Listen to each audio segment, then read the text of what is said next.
As soon as she was left alone, Cinderella sat down and began to cry. She really didn't want to cry, but she just couldn't help it. Suddenly, a beautiful lady appeared before her. I'm your fairy godmother, Cinderella, and I know why you're crying. You couldn't know. But I do. You want to go to the ball, don't you? Oh, yes, fairy godmother, I do. But look at me. My stepsisters are right.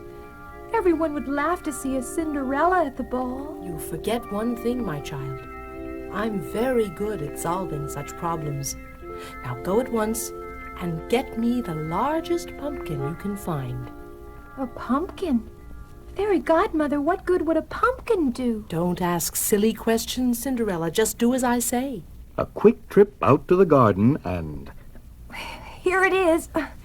The biggest one I could find, godmother. Good. Now just scoop it out, and I shall touch it with my magic wand. Why, you've turned it into a beautiful golden coach. Oh, fairy godmother. Don't just stand there staring, child. Run and get me some mice. I think the mousetrap would be a good place to look. You're right, godmother. There are 6 of them in here. Fine. We shall let them out one by one. And as they go, I shall tap each one with my wand and... 6 beautiful white horses to pull the coach.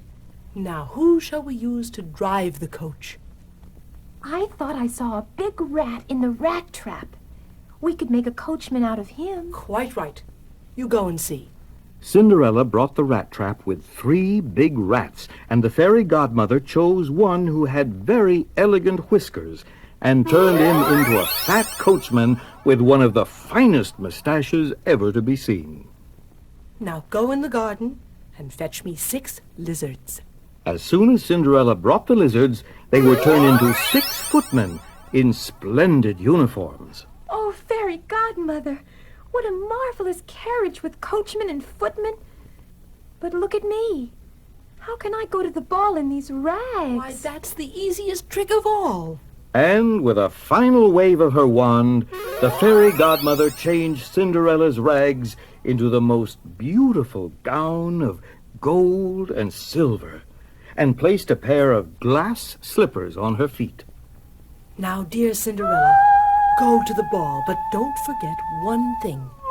You must not stay past midnight, for at the stroke of 12 the coach will change back into a pumpkin, the horses into mice, the driver into a rat, and the footman back to lizards, and your clothes, of course, back to the ones you had before. Remember my words, Cinderella. I won't forget. Oh, and fairy godmother, thank you.